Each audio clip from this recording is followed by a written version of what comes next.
د ننګرهار والي مسؤلینو ولسونو سره د ستونزو حل په موخه ولیدل.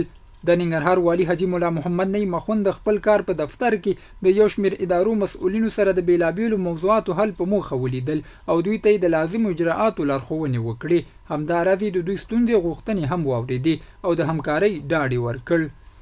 د تیرې ادارې له لوري د اسلامي امارت سره د همکارۍ له امله د عدلي تعقیب لاندې کسان د امیر المؤمنین حفظه الله د فرمان په اساس بریء الذمه وبلل شول.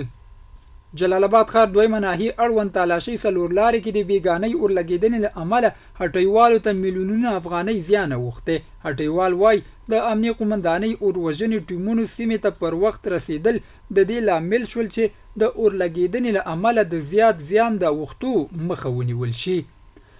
ننګرهار کې د صنعت او سوداګرۍ وزارت له لوري صنعتي پارک ځمکو تثبیت او د فابریکو فعالیت ارزونه پیل شوه. مسؤلین وایي په دغه ارزونه کې د صنعتي پارک د فابریکو فعالیتونه ځمکې تثبیت او دغه راز ستونزې ارزول کیږي او د حل لپاره اقدامات ترسره کیږي.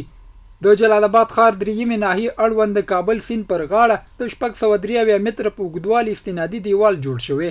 د سیمې اوسیدونکي وایي د دغه استنادي دیوال په جوړېدو سره د سیمې اوسیدونکي او له دغې سیمې تېرېدونکي سړک د احتمالي سیلابونو له خطره وژغورل شو. او د هرات ولایت په شینډن ولسوالۍ کې د اوبو رسولو د یوې شبکې په جوړېدو سره د سیمې زر کورنیو ته د څښاک اوبه برابرې شوي دي.